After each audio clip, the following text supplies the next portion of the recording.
Na, sziasztok! Itt van a 3 doboz. Ebben a videóban ugyanis egyrészt dobozbontás jön, megnézzük az invertert, meg az akukat, amiket tegnap ide már behordtunk a Gabival, a feleségemmel az előszobába. Hát nem volt egyszerű, mert ugyan az inverter csak kb. 25-6 kg, de az akuknak darabja 60. Na mindegy, a lényeg, hogy a mai videóban kibontjuk a dobozokat, megnézzük, hogy mi van benne. Elgyönyörködünk a cuccoknak a minőségében, legalábbis remélem, hogy jó minőséggel fogok találkozni, és aztán felszerelem őket a falra, hogy utána tudjak majd tovább haladni, tudjam, hogy hol kell majd átfúrni a falat, hova tudom a különböző kis kapcsolódobozokat rakni, meg ilyenek. Megnézzük a fizikai felépítését is ezeknek a cuccoknak, belenézünk egy kicsit az inverternek is a belsejébe, hogy hogyan kell majd kábelezni, meg ilyesmi. Úgyhogy hát ez jön ma, tartsatok velem!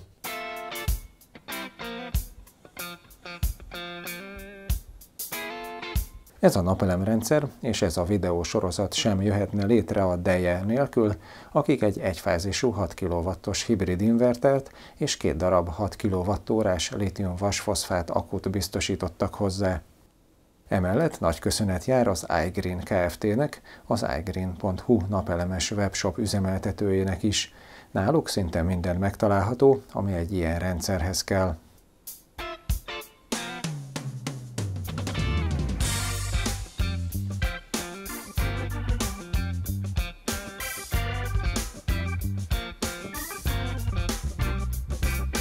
Na de kezdjük az elején, itt van a bejárati ajtó, és amellett itt van közvetlenül a spájznak, a kamrának az ajtaja, és itt ez a fala, ami a bejárati ajtóval párhuzamos oldali fala a kamrának, ez az egyetlen fala a háznak, ami itt a legalsó szinten nem a föld alatt van, tehát itt fogom tudni behozni az áramot kintről az udvarból, egyébként arra felé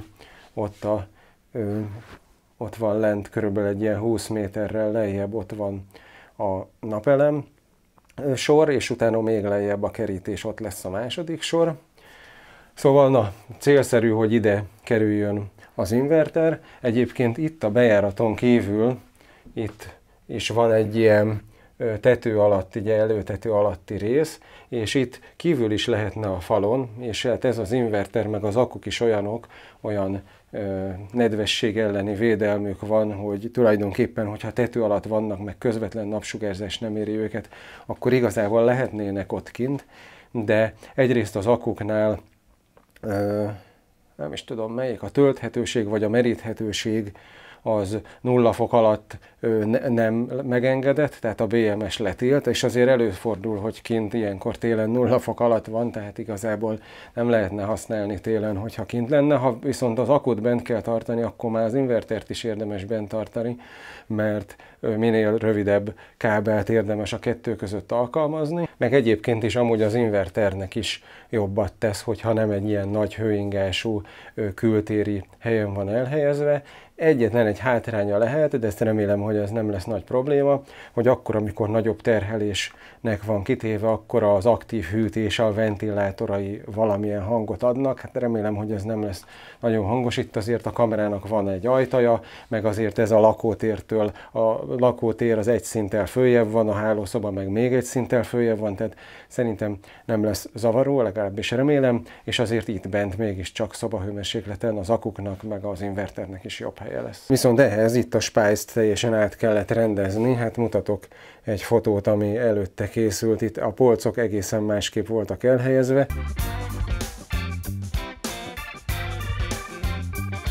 És azért, hogyha megnézed, ez itt tele van befőttekkel, meg mindenféle cuccokkal, fel vagyunk készülve rá, hogy egy hónapig akár tudnánk enni, hogyha bezárnának a boltok.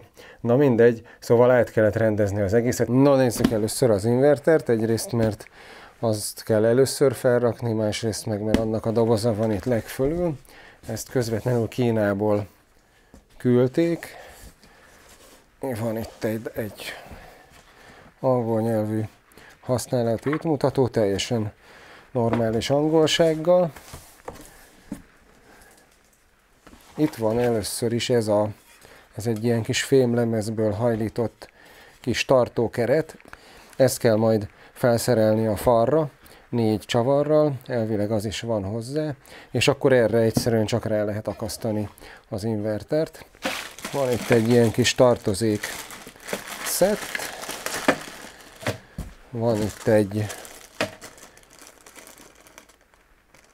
külső hőmérő ilyen kis szonda, ez akkor lehet hasznos, hogyha nem gyári hozzávaló akukat használsz, vagy nem olyan akut használsz, aminek a BMS-ével ezen az adatkábelen keresztül tud kommunikálni az inverter, mert olyankor legalább az akku hőmérséklet adataira szüksége van, és akkor egy ilyet lehet használni az akura rátéve, és akkor mégiscsak valamilyen módon tudja majd az akku hőmérsékletének megfelelően tölteni, illetve meríteni.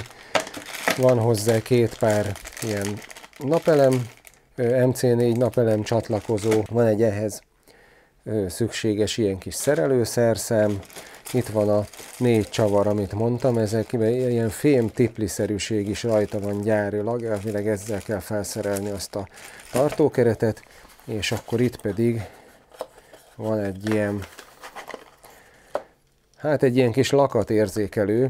Ennek akkor van jelentősége, hogyha a készülék rá van kötve a hálózatra, és ez képes érzékelni a hálózat felé menő vezetékben az áram irányát, illetve az áram haladását, és ezzel meg lehet azt csinálni, hogyha ez rá van kötve, akkor ezzel tudja a készülék érzékelni, hogy mikor van, amikor a hálózat felé kifelé is menne áram, és ha úgy állítjuk be, hogy a hálózatra vissza ne tápláljon, akkor ennek a segítségével érzékeli, hogy mikor menne kifelé áram, és akkor olyankor visszavesz, hogy ne jusson ki. Tehát ez tulajdonképpen egyfajta ilyen plusz érzékelő.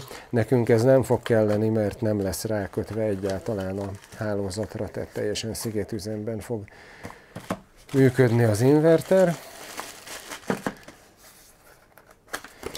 Ez egy Wi-Fi modul, amivel magát az invertert, ezt az inverterbe kell dugni, majd mutatom a megfelelő helyre, és ezzel a lakásnak a Wi-Fi hálózatára rá tud csatlakozni, és akkor onnantól kezdve egy alkalmazáson, telefonos applikáción keresztül bárhonnan lehet vezérelni, adatokat lekérni, meg mindent az inverterről. Ez opcionális, tehát elvileg nem jár az arab csomagban, reméltem, hogy nekem küldenek egyet, és szerencsére igen, úgyhogy majd ezt is, amikor eljön az ideje, akkor mutatni fogom, hogy működik, de baromi jó, mert itt tényleg egy applikációból, amúgy egy érintőképernyő is majd mutatom, és innen mindent lehet vezérelni, de egy applikációból is mindenféle adatokat le lehet kérni.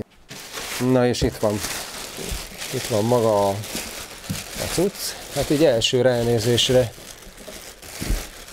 nagyon szép,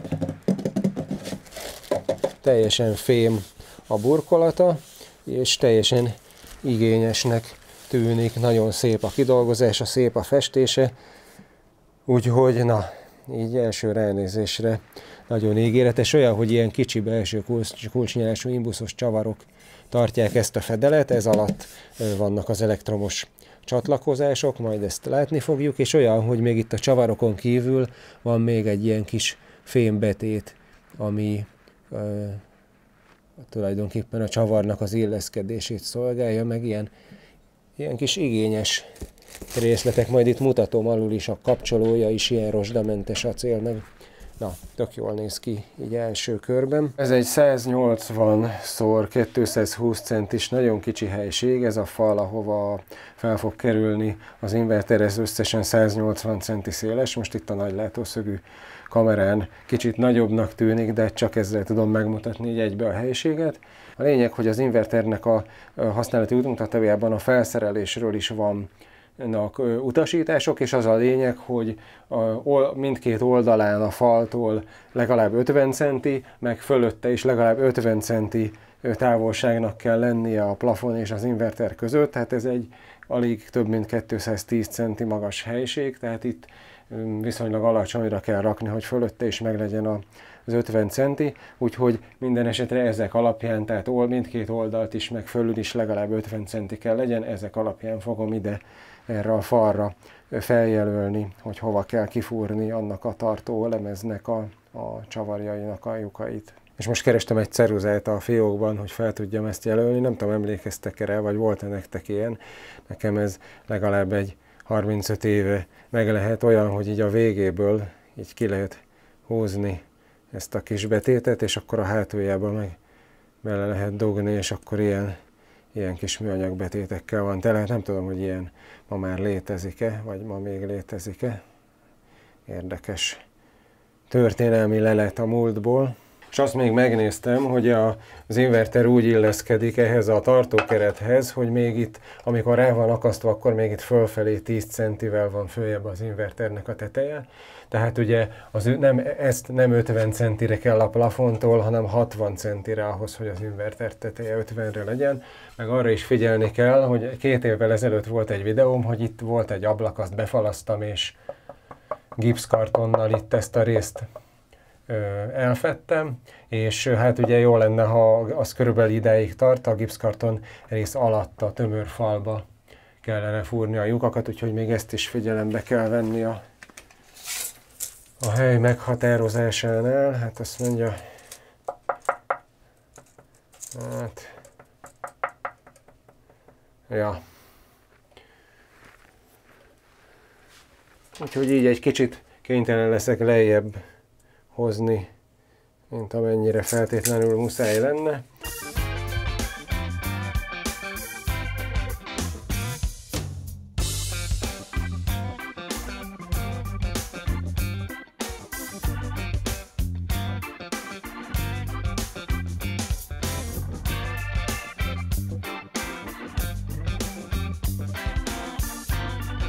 Érdemes ilyenkor először néhány milliméterrel kisebb fúróval előfúrni, és nagyon óvatosan nyomni neki, mert ez egy ilyen üreges vászkerámé a tégla, és abba, hogyha az ember nagyon erősen, főleg egy ilyen erősebb fúrókalapáccsal, ha erősen megnyomja, akkor könnyen a belső szerkezetében lévő ilyen vékony falak tulajdonképpen ahelyett, hogy átlyukadnának, ahelyett így összetörnek, és hogyha az ilyen téglának, az ilyen falazóblokknak a belsejében összetörnek ezek a válaszfalak, akkor az nem fogja rendesen megtartani a tiplit, hiszen csak egy ilyen törmelék lesz a belsejébe, úgyhogy én most ehhez 8 mm-es furat szükséges, én most egy 6-ossal fúrom először meg, és láttátok, hogy óvatosan, nem nyomva nagyon neki a gépet.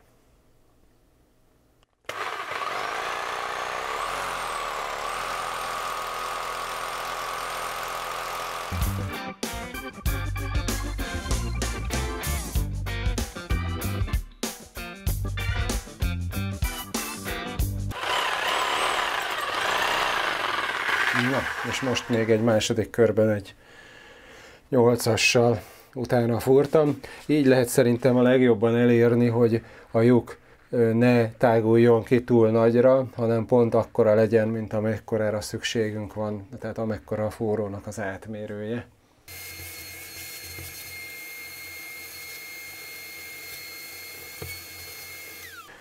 Na, ebbe beleraktam a csavarokat, ugye úgy kell, hogy ez a fém tipli szerűség itt belül legyen, itt belül van egy ilyen anya, és akkor ahogy elkezded majd húzni a csavart, akkor az itt elkezdi szétfeszíteni ezt a fém hüvelyt, és akkor úgy szorul bele a helyére. Hát most remélem, hogy minden lyuk, minden furat a megfelelő helyen van.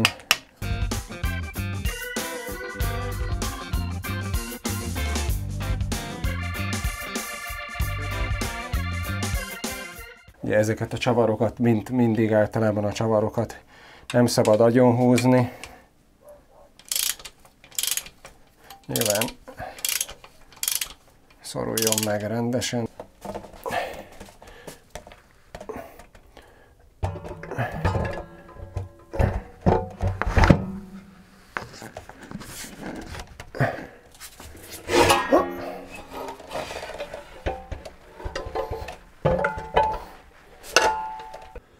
Na, a kutya mindenit. Az én a 20-valahány kiló. Hát most látod, hogy itt állok mellette rendesen, hát nem szemmagasságban van a kijelzője, mert egyszerűen, ahogy mondtam, itt ez egy nagyon alacsony, 210 centi magas helység, és ahhoz, hogy fölötte meg legyen a kellő távolság, meg ne is a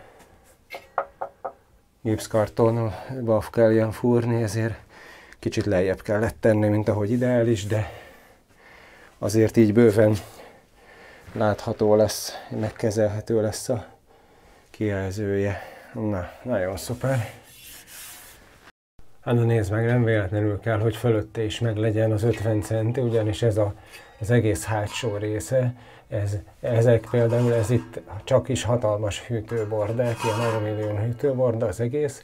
Itt nem tudom, itt mi van, de ez is egy ilyen bordázott, tehát itt ez az egész hátulja, ez egy hűtés, és ugye itt kell, hogy tudjon járni a levegő.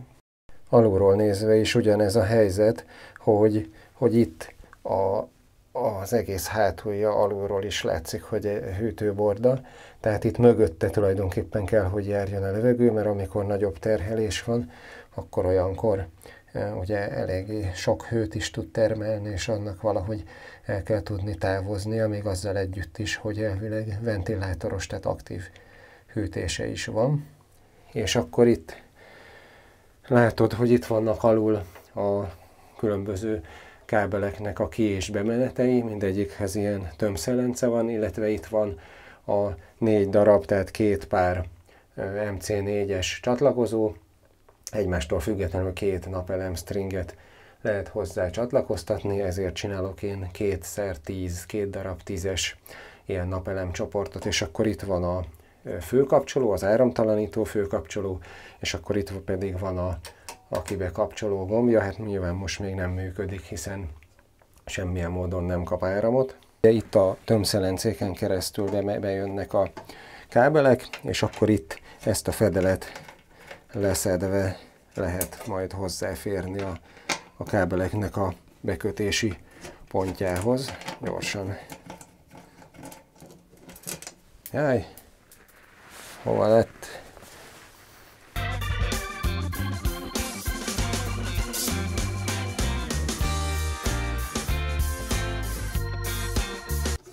És akkor ez is ilyen kis gumitömítéssel van körbetömítve, mert hogy ugye elvileg időjárás álló.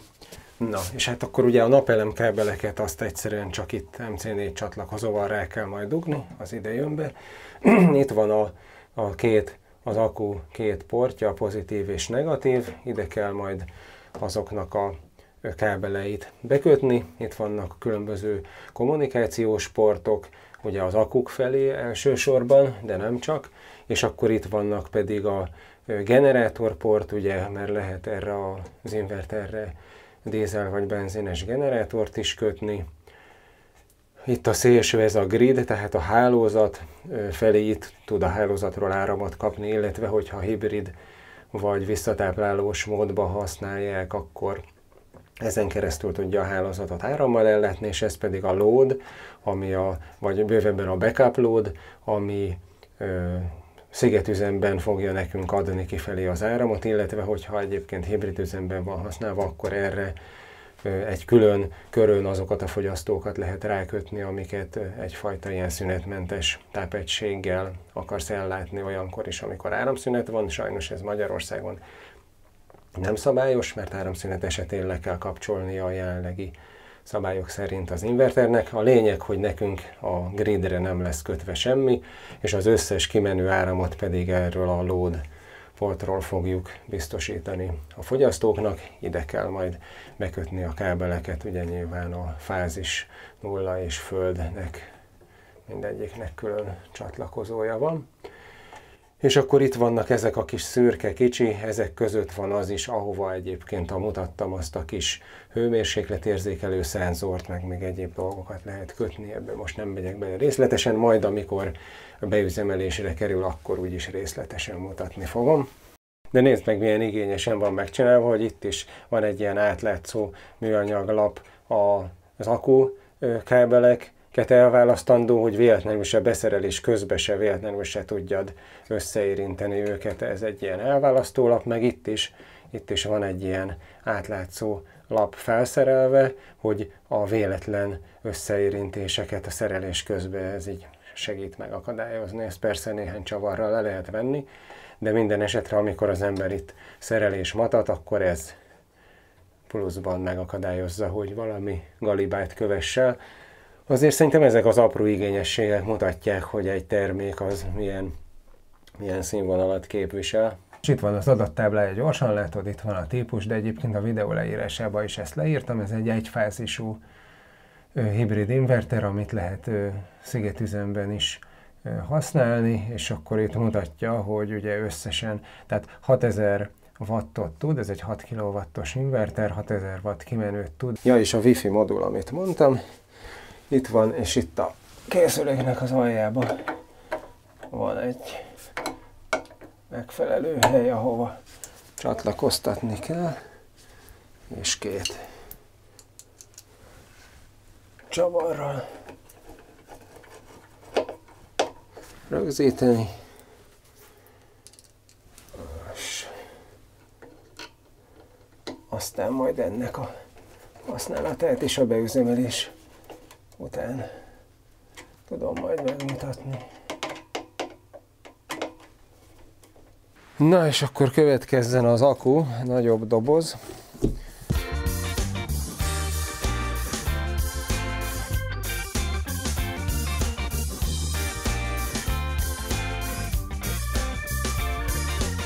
Itt van az összekötő kábel, ezzel a 2 egymás melletti akut lehet majd egymással összekötni. Ez azért ilyen rövid, de látod, hogy milyen baromi vastag, ezeket egymás mellett lévő akukat lehet vele összekötni. Remélem, hogy el tudom úgy helyezni őket, hogy ez elég hosszú lesz hozzá, majd nyilván igyekezni kell. Aztán van itt egy ilyen kis tartozékkészlet, van 2 ilyen konzol, amivel gyakorlatilag a talajon álló, mert majd mutatom, vannak saját lábai, és a talajon is tud állni, és akkor így az oldalát hozzá kell rögzíteni a falhoz, hogy ne tudjon eldőlni. Van benne 2 ilyen kis konzol. Van egy adatkábel, ami az akuk közé való. Van egy,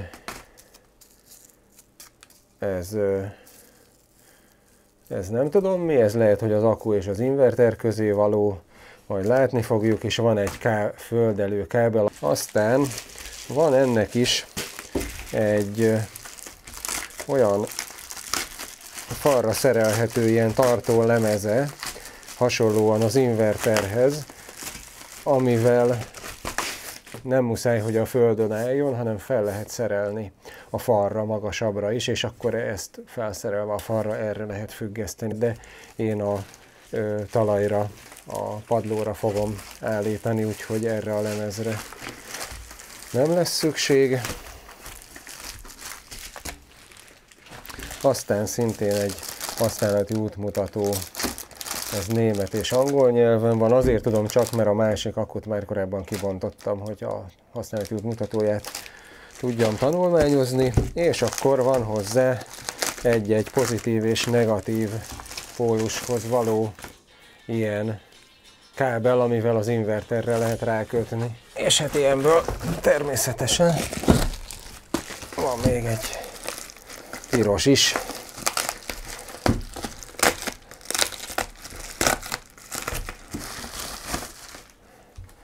Ez szerintem másfél méter hosszú, és AVG 2/0, az nem tudom pontosan négyzetmilliméterbe mennyi, majd ide kiírom, hogy hány négyzetmilliméteres ez a gyári kábel.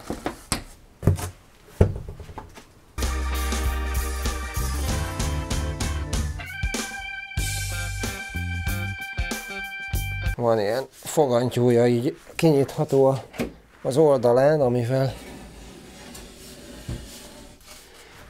lehet cibálni.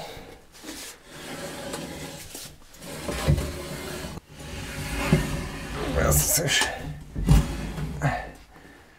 Egyébként így elég stabilan áll már így magában is. Akkor így gyorsan meg is tudom mutatni, hogy ugye itt van a két bemeneti csatlakozója, és itt gyárilag van rajta egy ilyen kis megszakító, ami természetesen nyilván ehhez a 250 amperhez van méretezve, és ugye ezzel úgymond le is lehet kapcsolni magát az akut, hogyha szükséges, meg ugye meg is védi esetleg az akuból az inverter felé menő, megfordítva az inverter felől jövő túláramoktól.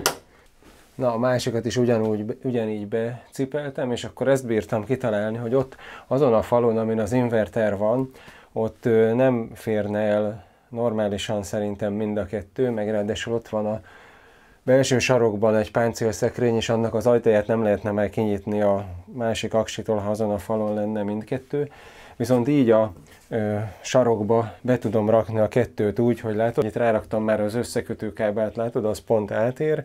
Itt köztük azt írja az útmutató, hogy 20 centi hely kell, hogy legyen, hát ez szerintem majdnem annyi megvan. Igazából ennél inkább csak azt számít, ez nem hűti magát, vagy ilyesmi, hogy hozzá lehessen férni a kezelőszervekhez. Itt van az oldalán a kis megszakító, ennek meg itt kívül, és ez a 1,5 méteres bekötőkábel, ami meg az inverter felé megy, az innen így szépen bőven oda fog érni. Úgyhogy na, ez így pont jó lesz. Most azért elég stabilan állnak maguktól is, de a biztonság kedvéért az ő rögzítésüket is megcsinálom. Majd látjátok, hát ugyanúgy lyukakat kell fúrni, csak ezeket nem rakjuk fel a falra, hanem csak ide hozzárögzítjük a falhoz, hogy az előrefelé eldőlés ellen biztosítva legyenek. De amúgy nézd meg, ez is milyen igényes dolog, hogy ilyen speciális csatlakozója van ezeknek a kábeleknek, és gyakorlatilag nem kell sarúzni, nem kell csavarral rögzíteni, meg ilyesmi, hanem csak ezt így bepattintod a helyére, és tökéletesen úgy fog érintkezni, ahogy kell. Nézd meg, itt van ez, és így rápattanik, és akkor itt van egy ilyen kis benyomható dolog az oldalán, azt benyomva pedig le lehet szedni. Szóval nagyon ügyes dolog szerintem. Ezek itt ilyen adatcsatlakozók, ugye ez a PCS, szerintem ez megy majd az inverter felé, és akkor olyan ez az akku, ugye azért jó gyári akut használni az inverterhez, mert ezek tökéletesen tudnak egymással kommunikálni, és az akku tökéletesen meg fogja tudni mondani az inverternek, hogy éppen a hőmérséklete, töltöttségi állapota, meg egyebek miatt milyen töltőáramra van szüksége, és akkor ez tulajdonképpen egy csomó szempontból jó, például az akku élettartama szempontjából is. És akkor itt van a megszakítója, és hát tulajdonképpen ennyi. Ez egy 6,1 kWh-s akku, 48 voltos és 120 amperórás, és akkor ugye ebből lesz 2 darab, hogyha csak 80%-ig meríti az ember, ahogy egyébként a gyártó ajánlja, akkor is közel 10 kWh.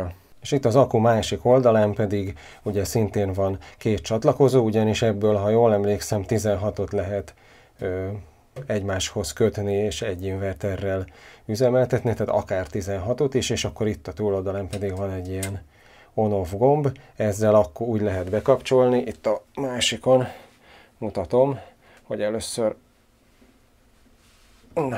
felkattintom a megszakítót, aztán itt az oldalán benyomom a gombot, és akkor itt már látod is, van egy ilyen kis visszajelző lámpácska, ami itt mindjárt mutatja is, hogy mennyi a töltöttsége.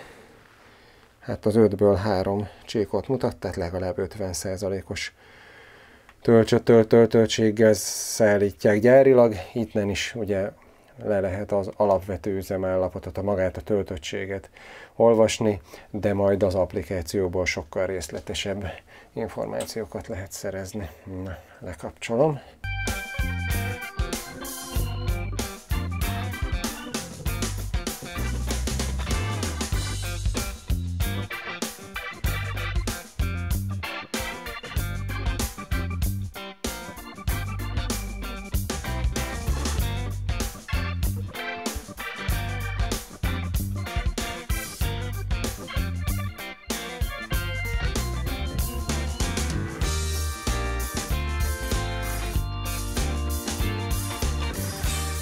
Itt sajnos elfelejtettem bekapcsolni a mikrofont, úgyhogy egy alámondásos rész következik. A falhoz rögzítés után a két akut összekötöttem az erre való gyári kábelekkel. Itt figyelni kell, hogy az akukon melyik a kimenet és melyik a bemenet. Az egyes számú akut a gyári kommunikációs kábellel lehet az inverterre kapcsolni, hogy megosszák egymással az adatokat a töltéshez, merítéshez. Ezt az akku PCS feliratú portjába kell dugni. Az inverteren a COM feliratú tömszelencé gumibetétje úgy van kiképezve, hogy ezt a vékony kábelt is fogadni tudja. Az inverteren a BMS feliratú portba kell dugni a kábel végét. Az is tetszik ezen az inverteren, hogy magán a nyáklapon is minden csatlakozó feliratozva van, így nem is lehet eltéveszteni, hogy mi hová megy. A két akut egy rövidebb kommunikációs kábellel kell összekötni, erre is van in és out csatlakozó rajtuk. Ezután következtek az egyes számú akut az inverterrel összekötő kábelek. Ezek egyik végén a speciális akkucsatlakozó, a másik végükön pedig egy gyárilag rásajtolt saru található. Emiatt kicsit meglepett, hogy a tömszelencén nem fér át a saru, mivel elvileg ezek egymáshoz valók. Itt megtehettem volna, hogy levágom a kábel végéről a sarut és a csupasz kábel véget kötöm be, azt is tudná fogadni az inverter, de inkább kiszereltem a tömszelencét, és anélkül vezettem át a kábelt. Így ugyan nem zár a nyílás körülötte tökéletesen, de ennek itt beltérben nincs igazán jelentősége. Na, és most, hogy végre kiszereltem a tömszelencéket, meg most, hogy végre a mikrofont is eszembe jutott visszakapcsolni, basszus. Most akkor berakjuk ide a helyére a kábelt, a jobb oldali a negatív,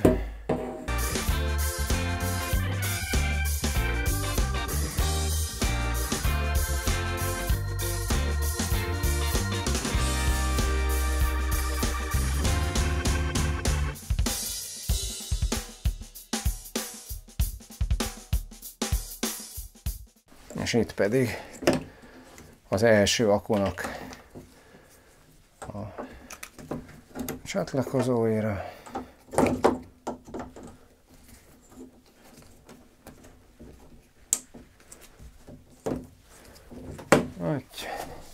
Hát arra vonatkozóan nem találtam információt, hogy ezeket az akukat milyen sorrendbe kellene bekapcsolni, amikor egymáshoz vannak kötve. Úgyhogy akkor felkapcsolom őket. Valahogy on.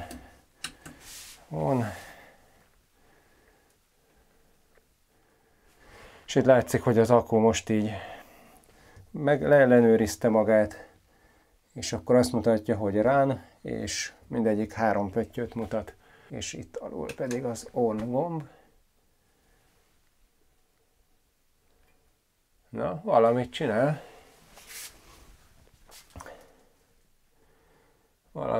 Tessék, megjelent. Azt mutatja, hogy off-grid, tehát nincsen grid, power 0 watt, 50 Hz. Ja, és azt meg nem is mondtam még az előbb, amikor kiszedtem a dobozból, hogy ez teljesen fém a doboza, az elől, hátul, oldalt, mindenhol fém a burkolata, és hát ebből kifolyólag ugye ilyen fizikai felépítés szempontjából is masszív. Amúgy meg azt mondja a gyártó, ez egyébként minden lítium-vas-foszfát akkora ez a montás, hogy legalább 4-5 ezer ciklusig megőrzi a 100%-os kapacitását, és akkor olyan 10 000 ciklus a 80%, 15 000 ciklusnál is még a 60%-os kapacitása meg kell, hogy legyen, az azért baromi sok, ha belegondolsz. Lehetséges, hogy maga a napelemtáblák tovább bírják, de azért ezek az akuk is most már nagyon hosszú élettartalmal rendelkeznek, úgyhogy azért ezek remélem, hogy minimum egy 10 évig nem mennek innen sehol. Hát ebben a videóban eddig tudtunk eljutni. Amint látjátok, az akuk üzemelnek, az inverter üzemel, hát annak a paraméterezése, pontos beállítása, meg a Wi-Fi modulnak a paraméterezése, a telefonra csatlakoztatása, meg még egy csomó minden vissza van, de ezekkel nem is akarok addig foglalkozni, amíg egyrészt kész nem lesz kint a napelemrendszer, maga a napelemtáblák még nincsenek fönt az állványukon, meg még ugye a következő 10 beszerzése folyamatban van, és azoknak meg még az állványa sincs meg ráadásul ide még meg kell csinálnom a bejövő, meg a kimenő oldali, fel kell szerelnem a bejövő, meg kimenő oldali biztosítékdobozt is, meg kell csinálni a teljes kábelezést, addig nem akarom elkezdeni használni a rendszert, mert most ki tudnám használni az akuból azt az 50%-ot, ami benne van, de minek? A lényeg az, hogy mindent felszereltem a helyére, az is látszik, hogy jól van összekötve, az is látszik, hogy az akuk és az inverter is tökéletesen működnek, ma eddig akartam eljutni. Még legalább 5 rész van ebből a videósorozatból, amire teljesen kész lesz az egész rendszer, úgyhogy tartsatok velem ezentúl is. Hogyha tetszett ez a videó, kérek egy lájkot a videó alatt, iratkozz fel, ha még nem vagy, és találkozunk legközelebb. Sziasztok!